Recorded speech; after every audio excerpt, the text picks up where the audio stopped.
Hey folks, John Cantera, the Double Broker Bounty Hunter here on behalf of the Freight Fraud Task Force, and welcome to another episode of the Tic Toc Diner.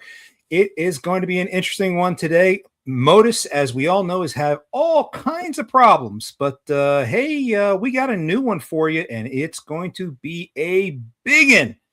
We're also going to be talking to trucker and author J.R. Elrod about his new book, and then we'll get into the issues of Modus.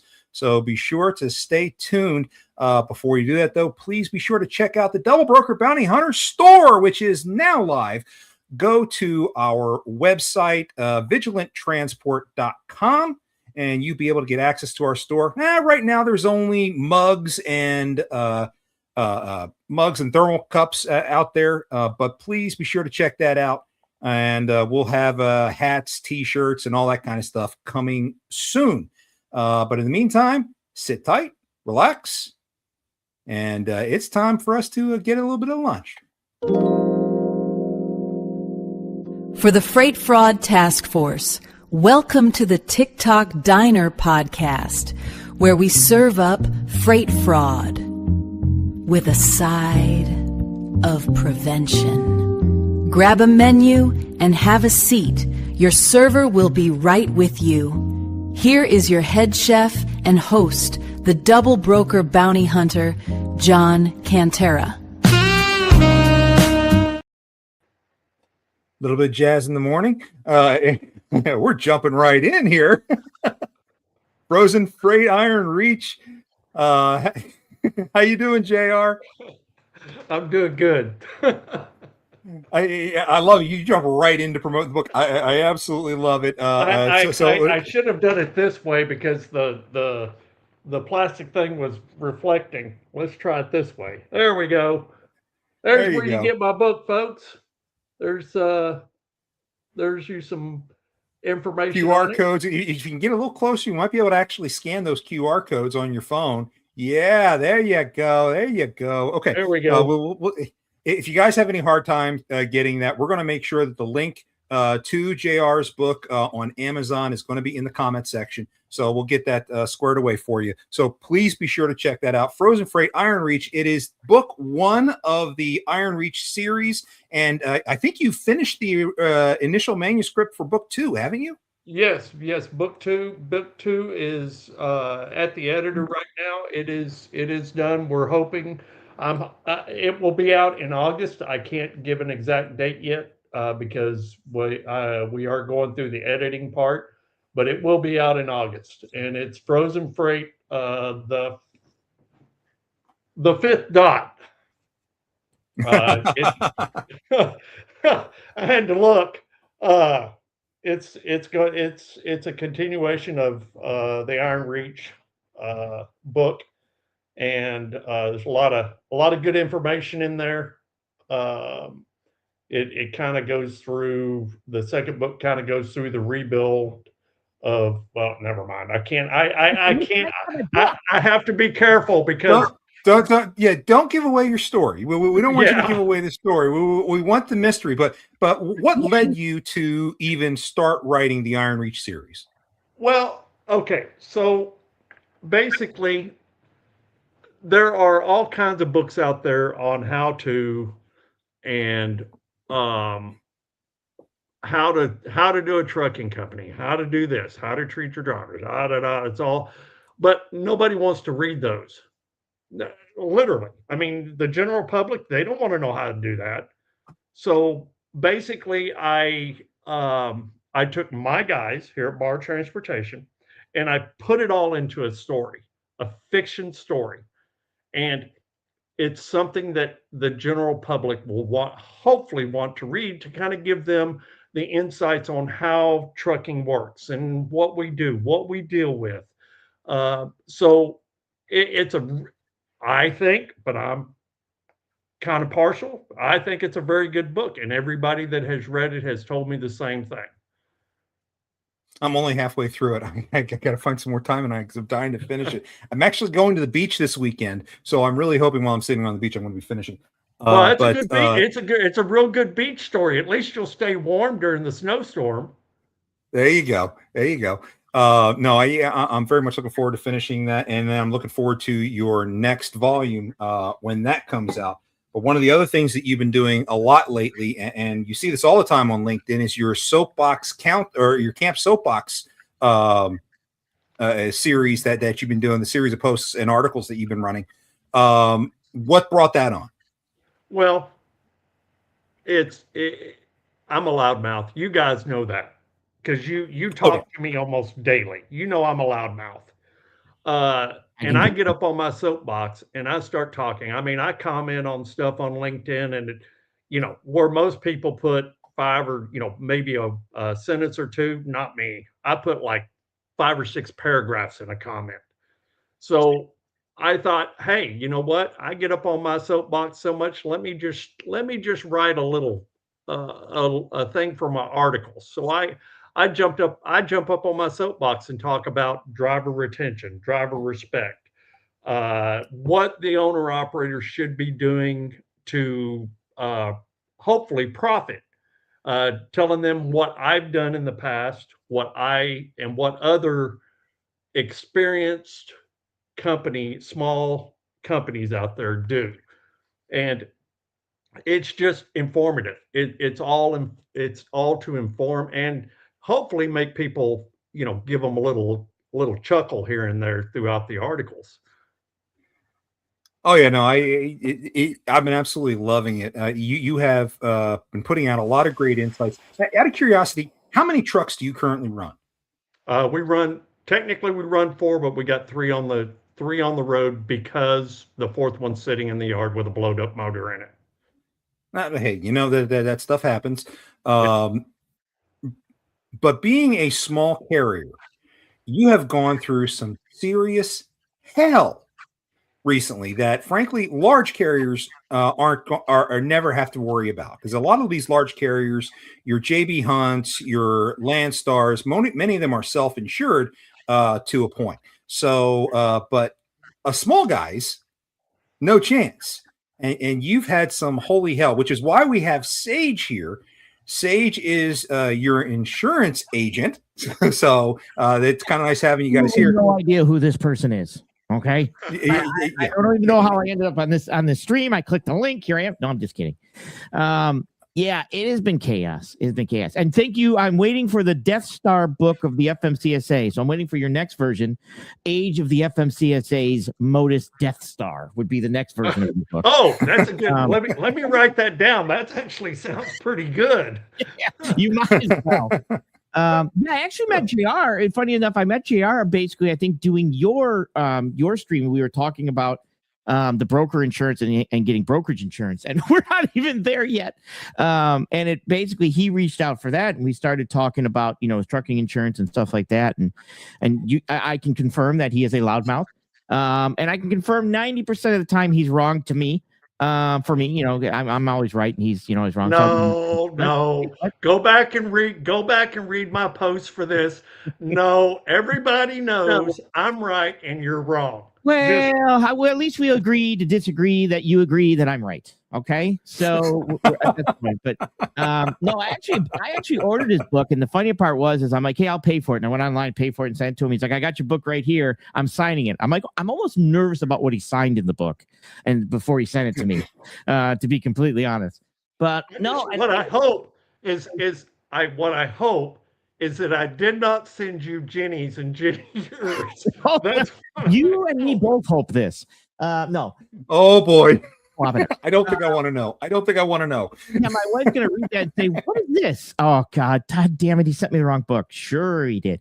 No, but and so then I started reading some of his articles, and I reached out and I talked to Brett and kind of learned about what he did and his trucking and stuff like that. I'm like, well, at least this guy, the FMCSA doesn't have together, but he's got it kind of together, and he wants to do good and things like that. So we kind of hit it off because we're both kind of loudmouths. One of us is right, one of us is wrong. You guys can figure that out. It's me. But yeah, we ran into this insurance problem. Well, you notice, wait, Sage. You notice John every time we say that, he takes a drink. Yeah, so I know. This should almost be a drinking game. Drink. No. So basically, it should be everybody be. Hello, how are we doing now? No. But no, it's a lot of the FMCSA Modus thing has become a lot of issues. And I know in the end it should be good, but they just didn't seem to beta test it long enough. And because there's so much stuff going on in logistics, everything from insurance, interstate, intrastate categories and different stuff, we're now kind of beta testing it ourselves, unfortunately. And JR was the prototype beta tester of the situation we ran into. So the situation we kind of ran into, which is going to be a lot of people is running into, because I'm now going through my database of carriers, is that when the FMCSA, like I said, and you were part of the video I did put out, like you said, the legacy basically said, hey, a class 9 hazmat, non-placarded load would be anything that has liquids in it, like a radiator fluid, oil, hydraulics, gas, diesel, any of that stuff, right? And a lot of carriers, the problem is it's also categorized with machinery and large objects. Not all large objects have that, and not all machinery have that either. You could have something that runs on air. That's, type stuff. So the problem is that when the FMCSA kicked over to Modus, and I'm going through a lot of people, they all say the same thing on CAB. And CAB is Central Agency Bureau, and it's what insurance underwriters use to determine risk. It's the common platform they use. Well, what it says that your hazmat does not match your 750 filing. That's what it said on there. And I'm like, okay, when we first started looking into this, I'm like, you don't do hazmat, do you? No, they were open deck. Well, what we eventually found out with calls, people like Dale and stuff like that helping us out, Dale Prax, was the minute you put in there, is always believable. Yeah, correct. So, but the minute you put, this one actually is correct. The minute you list yourself as machinery, you fall into the category of hazmat bulk 9. 9 bulk category 9 hazmat, non-placarded. So Modus is right to do that. Okay. So Modus isn't wrong. The issue is that now it's automatically set that way. And your insurance filing of 750 as the minimum, even though I know you have $1 million, when insurance companies file you, unless you've done cars, they list you at the minimum of 750 because that's all you need. That's your minimum. Well, the minute you go into that class 9 you now need 1 million on file. So the insurance company has to go back, which we did with his, and do a $1 million minimum filing. Because if not, they're going to kick back and say, sorry, we're going to cancel you until you get the proper minimum. The FMCSA is going to cancel you until you get the proper minimum.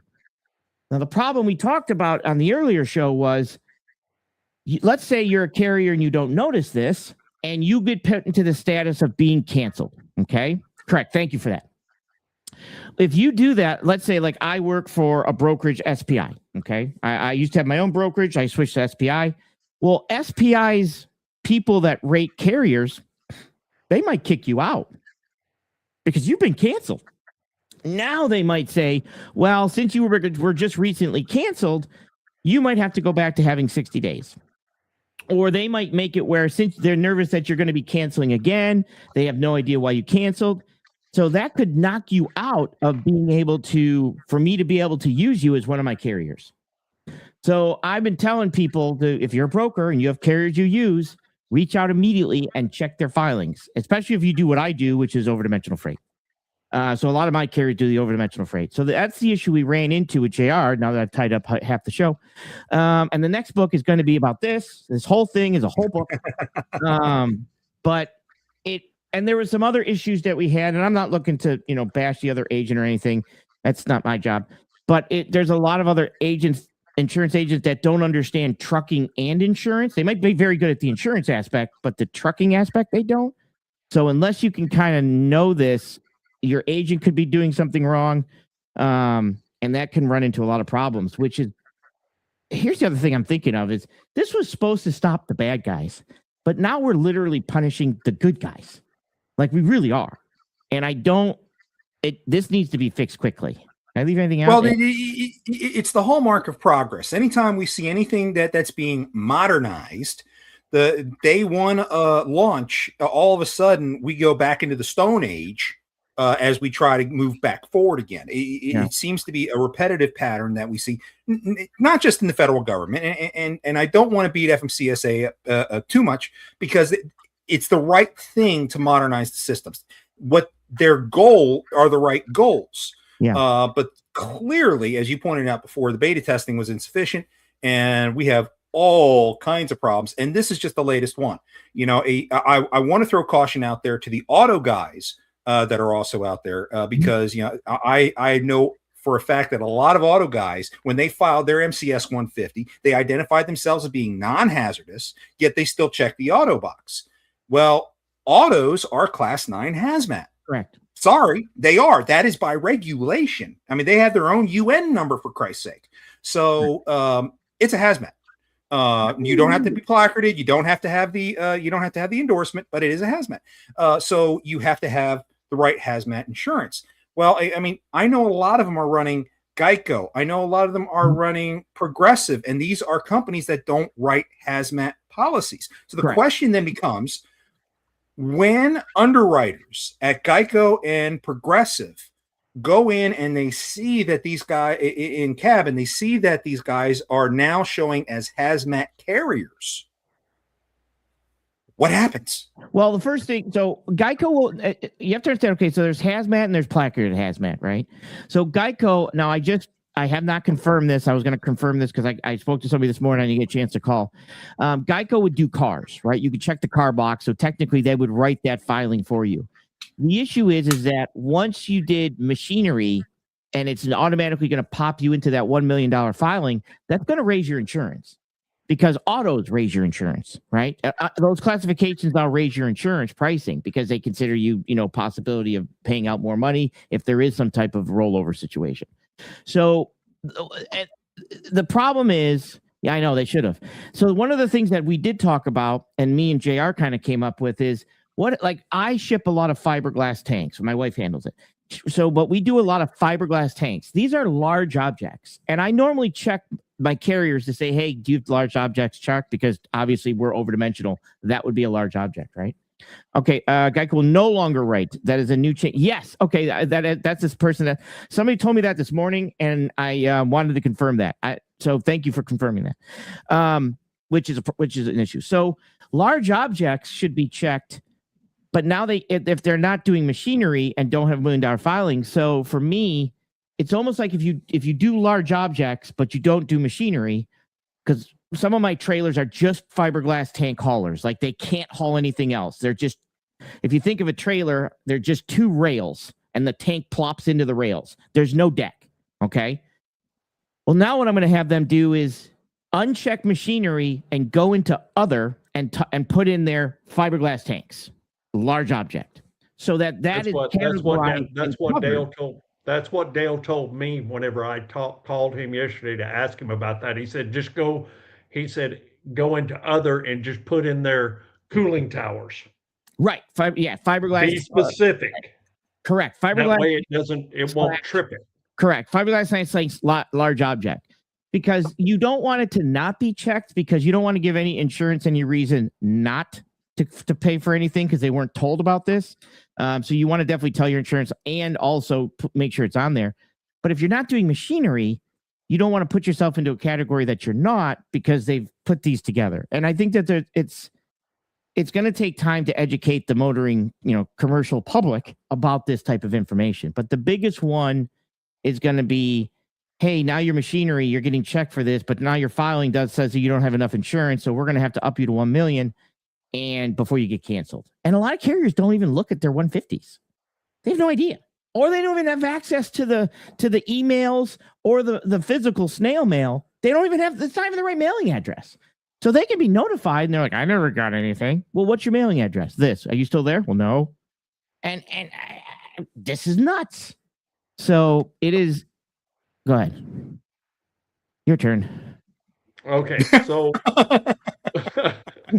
loudmouth number 1. Now loudmouth number 2.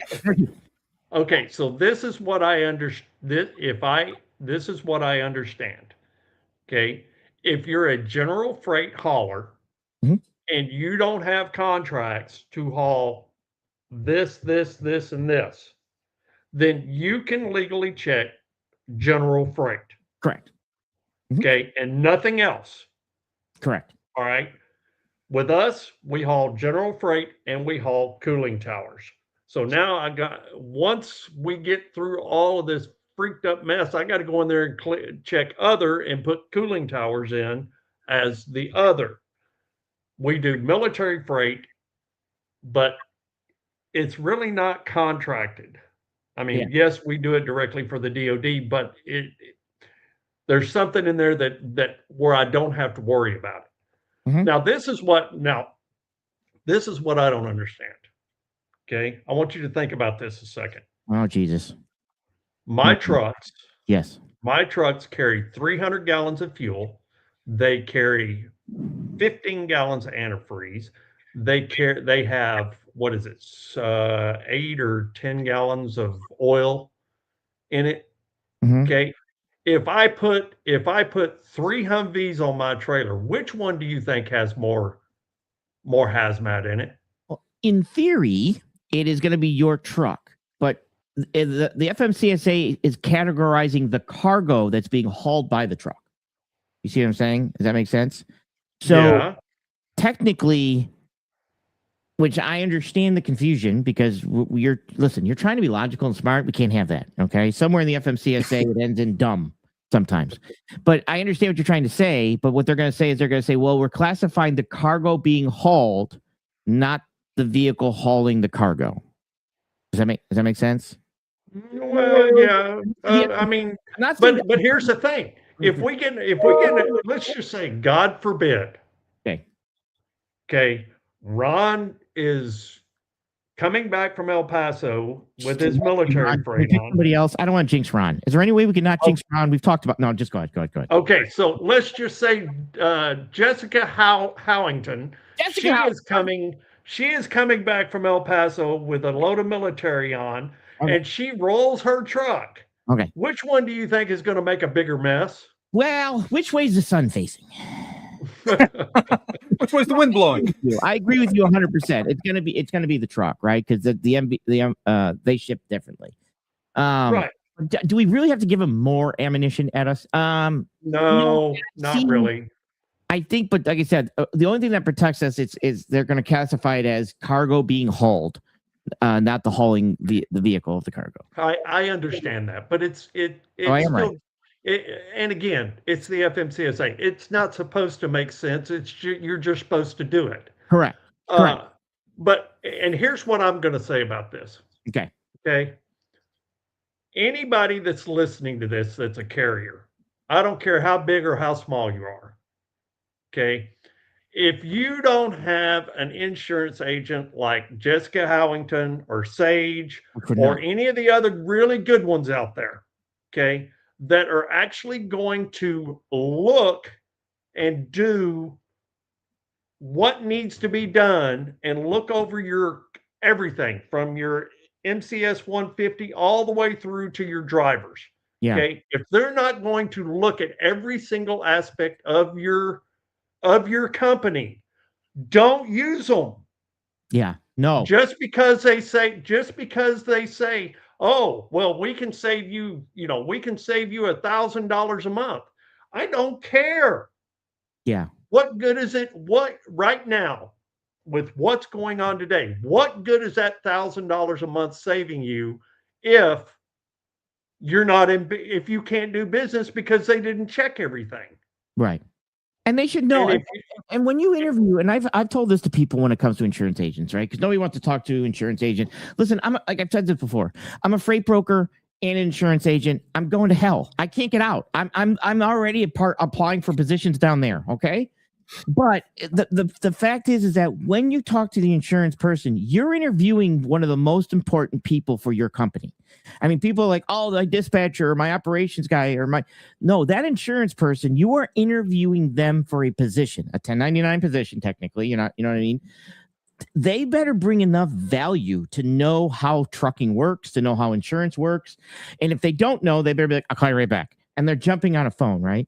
But if that's not the type of person you're hiring for an insurance agent, you're doing it wrong, because your very first interview, should be your insurance agent.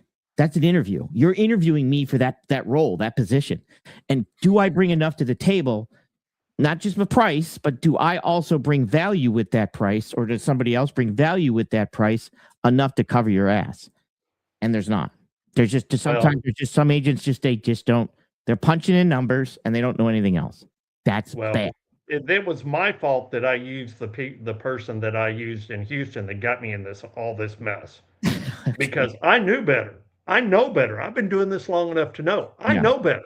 But I saw the quote unquote savings and I jumped on it, and I should have never done it. But here's the thing, folks. And I've written about this week, the last couple of days. I've talked about it on every single podcast I've been on. And I'm going to say it again for the people in the nosebleed section who did not hear me the first 25,000 times. If you have not been on Modus yet, stop right now. Yes. Go to Modus, log in, claim your DOT number. And then when your jaw hits the floor because it's screwed up, this is the time to be fixing it. Don't be like me, where you're trying to do your renewal and you find out about all this and you can't renew. 100%. You've got to get out there. And once again, I'm going to plug this. Okay. If you have any questions, whether you want to use that goofy sucker down there at the bottom of your screen or not, pick up the phone and call Sage. Pick up the phone. Look up Jessica Howington. She will do it too. They don't necessarily, they want your business, but they're here to help. You've got to use these people that know what the hell they're doing. Yeah. If you don't, you might as well go home, park your truck, and go to work for McDonald's. Because I promise you, it might not be today, it might not be next month, but I guarantee you, a month later, you're going to be out of business. Correct. And I'm going to jump in real quick. Don't do that. You will be flagged as fraudulent or thing. If you've not logged into Modus yet, you can accidentally try to create a new DOT number. So pay attention to what you click on as you go through. That's why I'm leaving this comment on the screen here for a second. Be very, very careful, please. Whatever you click on those sites is very sensitive and it will beat you up in the long run. You don't want to be flagged as potentially fraudulent or something along those lines. Guys, between the motor carriers who are now suffering through this and the freight brokers who now have to determine whether or not, my favorite carrier just all of a sudden is coming up as out of service because their authority got shut down thanks to the increase in insurance requirements, et cetera, et cetera. Oh, but I have the right insurance. Okay, how do I vet that as a broker? How do I sit there and say, okay, I'm getting bad information from DOT, the preeminent source of information that all freight brokers use for vetting, and the info is not good. How do we? Jesus, man, sorry about that. How the heck do we vet a carrier now if we don't have good information to use? No, Sage, I'm asking you that. Okay, and here's like Sage was saying earlier. Okay, I can do everything right. I've got everything on Modus is right, except for the bug where it tells everybody that I'm hazmat. That's a bug. There's nothing more that we can do to get rid of that. Right. They have to fix the bug. But here's the thing. We're still having problems getting my renewal. Yeah. So that's another thing too, is when again, because like I said, a lot of them use cab. So one of the things that cab has is a section that says alerts. So understand, and I try to explain this to people that when you deal with underwriters and you submit this stuff, underwriters, you got to think of them as they are out there to protect the market. So it's kind of, it's the carrier and me and the underwriter kind of against the market. We got to learn how to play the game, right? We got to know what the market wants. We got to be able to do that. So the issue is that category, when it pops up there and there's a little red flag, underwriters, they get so many submissions and so much type of insurance that if it doesn't look good, they immediately just kick it out. They're like, no, thank you. We're out of here. We don't want to risk it. What is this? And then if you don't have answers for some of those things, like an underwriter understands that you're going to have an accident if you drive so far, you're going to get tickets. These things are going to happen, right? The biggest thing they want to know is, do you know you're getting this? Do you know why you're getting it? And what are you doing to fix it? I can write letters all day long at AI and help with safety and make them feel comfortable. But if I can't fix motives because Modus is broken, all I can say to them is, well, Modus is broken, and hope that that's good enough. But there's no other. So there has been a couple that have come back and said, we don't work with hazmat. And even though it's a class 9 non-placarded, some won't do it. Now, like I said, a Geico or Progressive, it's kind of, well, Geico just dropped auto. But it's one of those that they might still work with it and give us the $1 million filing because it is a non-placarded insurance level. But some won't. Some don't care.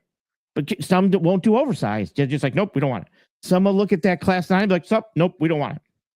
All we want to cover is general freight. There are some out there. And now you have to kind of explain that to the underwriter, which takes even more time because it's being kicked back. So if you're waiting to the last minute, and unfortunately I was kind of brought in, I should be doing this 90 days out, but we were thrown in like 20 days out.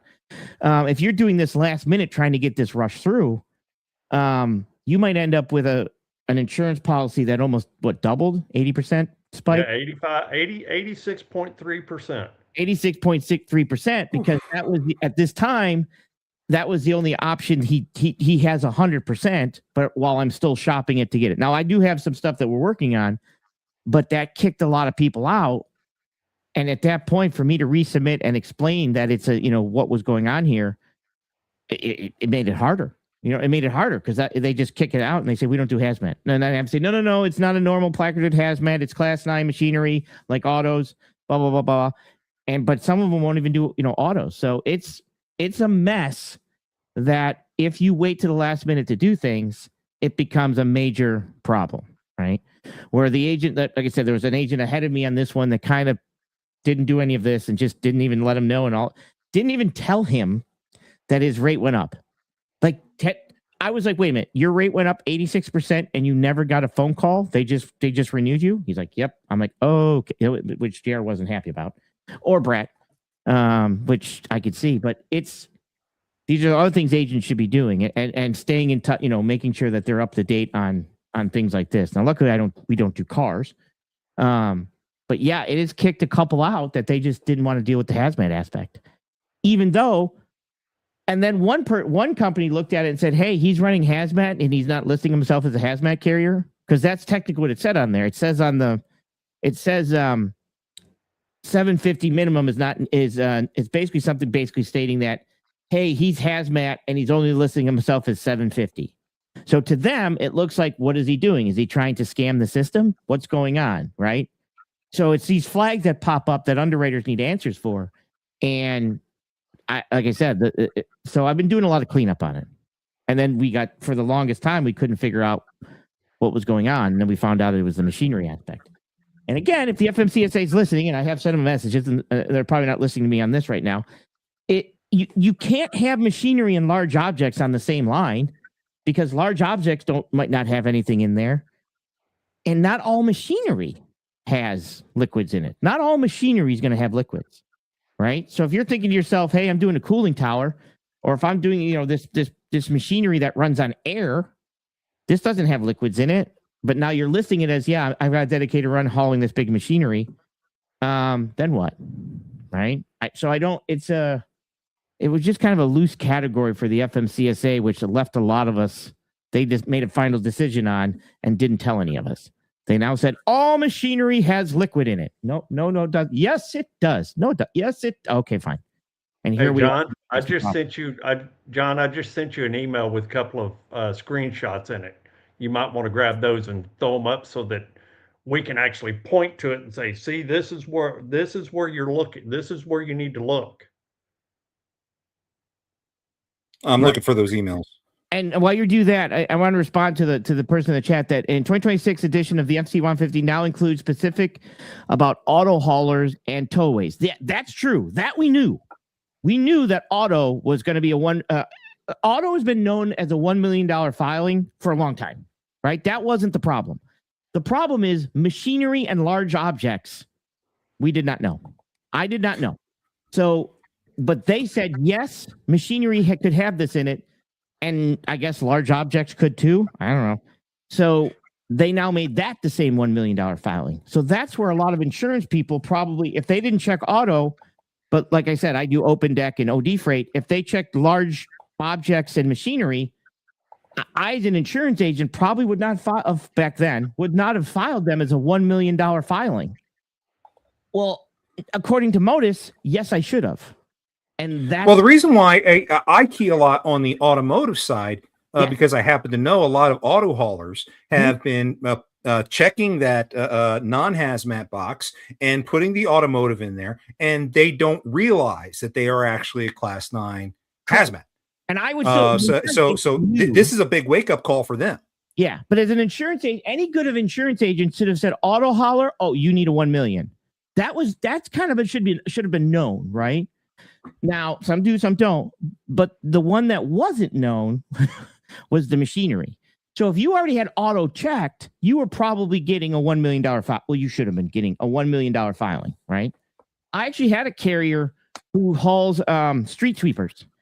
And as a street sweeper, he was, and I had to call him and he had to update his. He didn't have auto. He had auto and he didn't have machinery. And when the cop ticketed him, he's like, hey, you have to have machinery on these are machines. And you have a dedicated run. This is your direct customer. You got to put that on your FMCS filing. And he did. Can't do a blanket thing with trucking. Just say it don't work. It don't work out. Yeah, I don't. And that's where we were at. So now we're having a lot of carriers that are falling into this category. And the problem is that when I call people, I will say, hey, this is what's going on with your filing. And they tell me the same thing. I already have $1 million, so I'm fine. No. I know you have $1 million, but your filing with the FMCSA says 750. That has to say 1 million. So even trying to explain it sometimes becomes difficult. Go ahead, JR, your turn. What we got? Okay, so thanks to Sage, if you look here, this is my Modus right here. This is for bar transportation.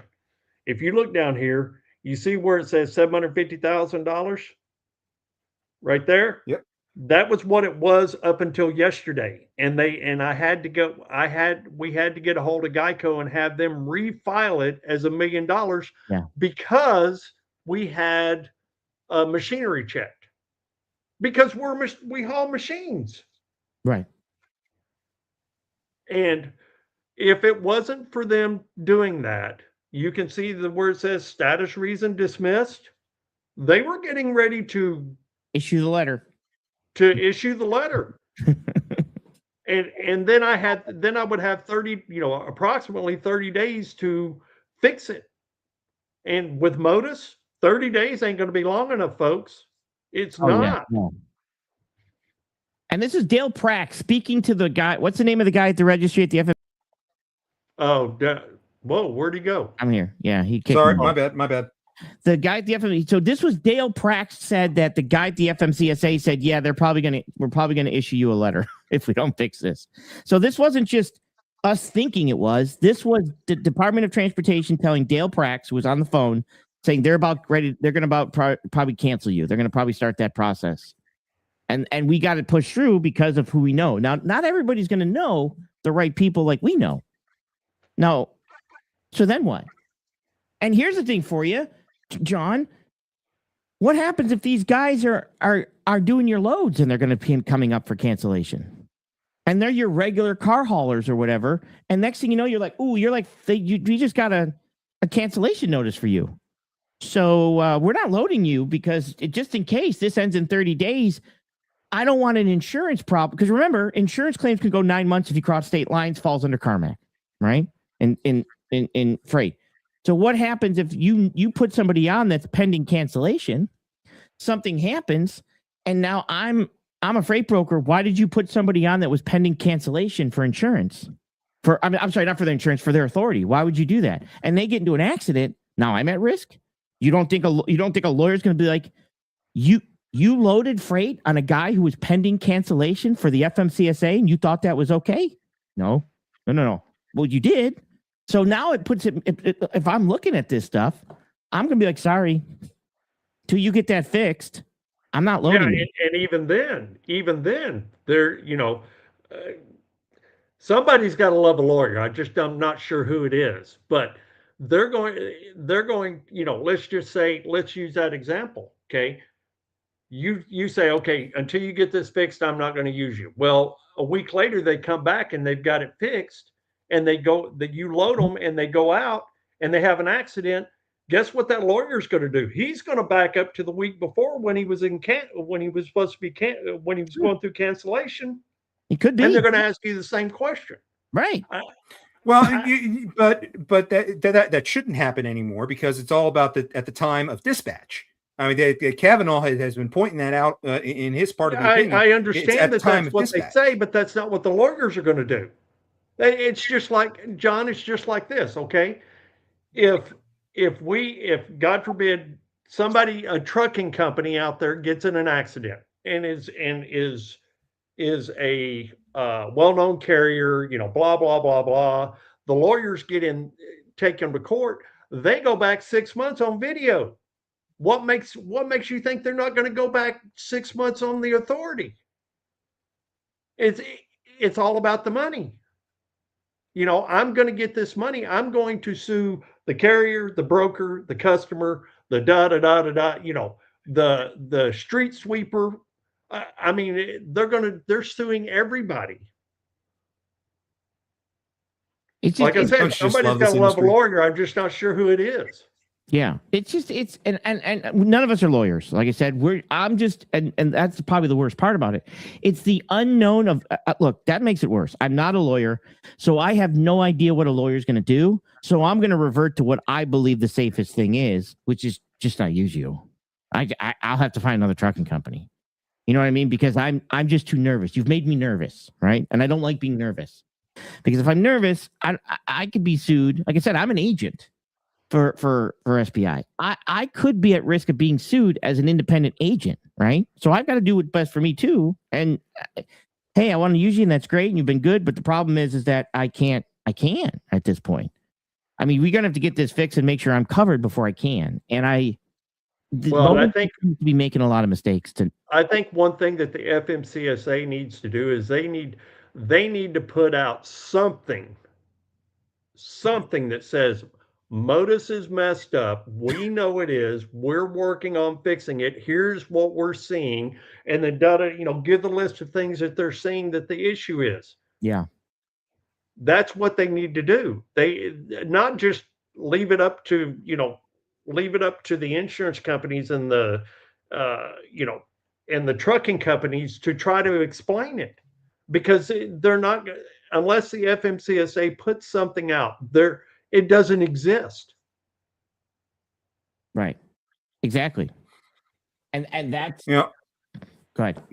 One of the things that Dale Prax is trying to do, and Dale Prax, very active and an advocate for the trucking industry, he is putting together a special website that he's calling FMCSAnews.com. It is not affiliated with the FMCSA. But anything that we learn about the FMCSA and things that are going on are going to be posted there. I'm going to be one of the contributors. He wants me. We're going to try to have as good information out there as humanly possible, so that people have some kind of a resource to see what's going on. Because as Sage pointed out, FMCSA is not going to step up publicly and say, okay, this is what's wrong. Here's how long it's going to take. They're just not going to do it. Okay, you can't expect the federal government to sit there and do that in any respect. So we're going to try to get information out the best that we can. We're going to do everything we can to try to get as good of a matrices out there for people to make good decisions off of out there as well. it's going to be rough. It's going to be a difficult time. I don't know how long it's going to take for this stuff to fix. I think what was it, Sage? We're up to 10 major items that Modus is screwing up right now. 10. There was 10 items there. I watched another friend of mine that he was going through the list, and we were watching it backstage. And there's he had 9, and like I said, when I this morning yesterday we were talking about it. He's like, "Well, I just did my video with 9." I'm like, "Well, then you should redo it with 10." He's like, "No, I'll just send out the 9 and you do the 10th." And then I put my video out on the situation that we're dealing with. But there's major issues, and the issues that you're dealing with is not being able to log in because you had to log in with the original email address that you used when you set up the FMCSA, right? An email is going to go back to that with a code. We had to do this with Brett. We had to do this with JR's company. It sent him a code to that email, and then we validated through that code. Well, if that doesn't match, or your physical address doesn't match because they mailed you out a letter and it came back undeliverable because you don't use that anymore, that's a problem. Insurance Modus is not talking to the insurance companies, so what's happening not the system, not Modus in general, but what's happening is when I go to, let's say, Progressive, everybody knows Progressive. I go to Progressive and we use Progressive, and I click the button for it to do your federal filing so that you get an MC number, you get a DOT, it lists you on there, you're good to go with the FMCSA. Well, Progressive is checking that button and sending it off to the FMCSA, but those two aren't talking. So it's not going on to the FMCSA. So 2 weeks later, you come back and the insurance was never filed. It's just not on there. But there's me and Progressive both did our job, but it never reached out to Modus and talked to each other. That's another problem. So you're saying people are losing their authorities for not having insurance, yet they completely do. Yes, 100%. So what we're suggesting is get any type of screenshots, get any type of documentation, get everything you possibly can show to show that you did your part, your money went through. The insurance agent, I did my part. I'm gonna screenshot the fact that I checked that box, and then on Progressive side, Progressive obviously is going to keep track of everything they do. And it's not going to Motive. But some people are basically their authorities getting deactivated because their renewal didn't go through, because we checked the boxes, but it didn't talk to Modus because Modus isn't listening, that's all the technical terms with you guys, the API type stuff, but that's how it is. I mean, I think we just run a tin can and a string and be like, "Can you please attach?" I got a microphone. "Can you please attach this to the following MC number?" I mean, that's what we have to go back to. And it's just like, it's a shame because we have the ability to do this, but the technology wasn't beta tested. And I'm kind of shocked. Or maybe it was, and all of a sudden now it's not working, but I don't know. I wish that we did more testing, because the guys that are right now, the good guys are being punished because they're the ones. I'm nervous. Yeah, I'm nervous because they have not sent over my renewal. They have not sent over my renewal yet, because my renewal is not till what, the 24th?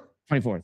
Yeah. So right. If they can't get my renewal in there and get it activated, guess what? I'm back to square one again. Right. And well, that then begs the question: should brokers put aside the age requirement of an authority in light of all this? Is that something that we should be recommending?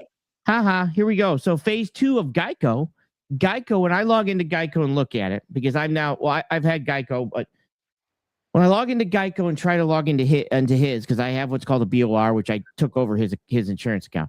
But on the top of it, it says, and I think I posted this on my LinkedIn, I posted this on X, if your authority started after 5/14, if you try to start your authority on 5/15, Geico is not even going to take an application for insurance for you. They don't want you. They're not taking on anybody after that date. So if your DOT was started on 5/15 of 2026, don't go to Geico, because the FMCSA is too messed up and they're not taking that on. So those guys can't even get Geico insurance. Now, there's other options, obviously, but that's less competition. And the minute Progressive and CoverWell find that out, then, boop, boop, boop. because you don't have Geico, right? So this is kind of also what's happening. So so here's the other problem. I can't just, the company that I'm with has insurance. We have insurance. Okay. Our insurance company, not the brokerage, the insurance company requires that any carrier we use has 60 days. We cannot, no matter what, do it, or we're not insured. So it's not even the brokerages that are just saying, hey, lower the things. It's the fact that we have insurance, because brokers it's their own liability insurance underwriters who are sitting there saying, no, you want our coverage, you have to have the 60-day mandate. A company might tell you have to hire somebody who's at least 25 or 2 years experience, right? For a trucking company. Our brokerage insurance, like we have 5 million and 500,000 cargo. That company tells us you cannot use anybody unless they have authority for 60 days or more. So, we're not allowed. We just can't do it because we would have no coverage on that person. So it's not like we can even just shift gears and just make that change, because then we're opening ourselves up to not having insurance, and we're not going to do that. So, and that's not the bond, that's actual insurance. So then we can't just change that. Now what? You know what I mean? So we can't even lessen that authority, because now you have insurance companies not insuring them, and then you have broker insurance that wouldn't cover them. Like I said, some other companies might be 90 days, other companies might be 6 months. Ours is 60 days. The insurance company that we have will not allow us to use somebody with 30 days authority, because they won't cover any insurance. They won't cover the insurance on that. So we don't use it. So we can't even make that change. I never knew that before. Yeah. It makes sense. I just never thought of it. Yeah, most of the time that's what that is. Most of the time is the reason they'll go 6 months, 90 days is because whatever the insurance company they're using for their automotive, either contingent or cargo, is giving them restrictions on the carriers. Just like an insurance company would tell a trucking company, if you have to have every driver you hire has to have 2 years experience. Well, the same thing. When they give broker insurance, they give us restrictions. And one of the restrictions we have is you can't use any authority with less than 60 days or you won't be covered. So we don't do it, because I don't want to lose my coverage. Technically, I can't lose my coverage. One of my customers requires me to have that coverage. So I can't just say, never mind. You know what I mean? Because now I have shippers that say, hey, what my shipper requires, 2,250,000 for me and the trucking company, right? But mine would cover their 1 million. If they didn't have 1 million, we can do that. We can get like a rider policy, but they wouldn't even give me a rider. So I can't, even my shipper wouldn't let me do it. So logistics is hard. Plus insurance, plus dealing with JR. These are all very difficult things in my life. I tell you what, he told me the other day, he said, do me a favor, lose my number for a day. I did. I'm like, just lose my number for 24 hours. I don't want to hear from you. I don't care if the earth is falling off its axis. I don't want to hear from you. I'll learn it from somebody else. I asked him 24 hours. I said, can you give us 24 hours without anything right now? We're close to renewing your insurance right here. Don't do anything for 24 hours. And what did he do? He did something. Damn bastard. Called me the next day anyways. Well, he didn't. He painted a target on his truck and told a non-domicile to back into him. Basically, for some that's what happened. He was parked and a non-domiciled CDL driver backed into him and into the trailer.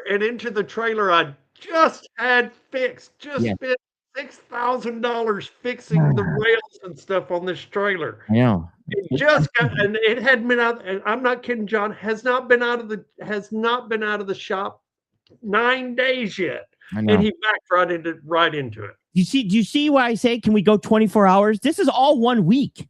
Modus, insurance filings, being hit. This is all one. Then he's like, hey, you going to the Texas Truck Show? No, I'm not allowed 4 states away. We must maintain 4-state distance. No. Are you going to the truck show, John, in Texas? No, I'm not. Oh, that's because you're not in Texas. I forgot. Pedro's in Texas. No, I'm out in Florida. Yeah, Pedro's in Texas. What carriers really need to take away from all this is the system is screwed up, and you're about to get swallowed up by this huge monster. And frankly, there's not much you can do about it. You need to get ahead of it by making sure, as JR already said, if you've not logged in to Modus, log in right now. I don't want you to leave the show, but leave the show, log in right now, and start making sure that you have access. Once you have access, then you can try to start doing the other things in there to get things going. But also, when you come up for renewal, start working your renewal process on your insurance 90 days out. Don't wait until the week your insurance is supposed to expire before you start asking questions, because this stuff takes a lot of time, and especially now, because you have to deal with the insurance underwriters who are always changing the rules of the game. You have Modus is not working right, so that's causing all kinds of problems, and a mass amount of confusion across the entire industry as a result. Guys, get ahead of it. If you don't get ahead of it, then you're already boned on day one. 100%. Now is not the time. Like Jared said earlier, now is not the time to hire people based on price.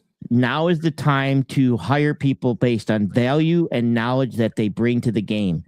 Because if not, you will end up doomed with no authority, losing thousands of dollars a day for something that you tried to save $100 a day, and you're losing $1,000 a day. So finding people that either know the answers, what to do, or who to call is ginormous right now. When you have chaos like this, finding the highly educated people is what separates the good carriers from the ones that are just gonna go under, because they're just gonna be like, oh, I didn't know, and then they didn't take the steps to move forward with it. They just basically said, it is what it is. Not my fault. I don't know what happened. It's their fault, and they blame other people. Ignorance, unfortunately, is no defense. And there's a ton of ignorance out there. We've seen how many people in the last 5 years get into trucking because they saw a YouTube video saying they can make millions by getting a box truck or a Sprinter van and jumping on the road, and then they lose their shirt, they lose their house, and because of all this crap that's going on. You have to pay attention to what you're doing. You have to do your research. Don't just sit there and get something off of Facebook or whatever and say, oh, okay, I'm going to go buy a truck. Oh my God. Know how to run a business. Please, for the love of God, know how to run a business before you try to get your own authority. 100%. For the love of God. That was one of the things that we talked about on Break Check this morning was, these guys that are just that are getting, I want to be an owner operator. No, you don't. You don't have enough experience. After a year or two, no. You got to be. This is not just on how to drive a truck. Correct. It's not. You have to connect A to B to C to D to D, on and on and on and on. Because if you don't, you're out of business. All that money you spent to get into it, it's gone. Yeah, I know in my wife's industry, they call it the golden thread. Everything has to match and link back to the original item, and it all has to be continuous and traceable. It's the same thing in trucking. You have to know what you're jumping into. I mean, I know when I first got into trucking, I got my first box truck. I knew I was going into final mile delivery. I had the agreements before I got the truck. So I knew what I was doing. I already did the research and all. I knew what I was doing. I expanded over the road and I overextended myself because I didn't understand over the road as well as I understood final mile delivery. And that ended up leading to my downfall. I'm admitting that wholeheartedly. Okay. So know what you're doing. Know what you're getting into. Do your research. Do your homework. And don't be seduced by others who are sitting there saying, oh, you can make a fortune doing this. And as JR saying, oh, we can save you a shit ton of money. Don't bother. Please don't bother. The one thing that I'm going to impart on everybody that's listening is have mentors. Okay. Have somebody that you can call. Okay. If I have a question, I have a list of people for that particular item that I can call. Insurance, I call Jessica or I call Sage. Fraud stuff, I call John or I call Dale or a couple other people. If there's something, if it's tires, I have somebody for tires. I have somebody that knows a lot more than I do about each subject, and that's who I call. That is darn good advice. And I think every motor carrier out there should be doing that at an absolute bare minimum. We're coming up at the top of an hour.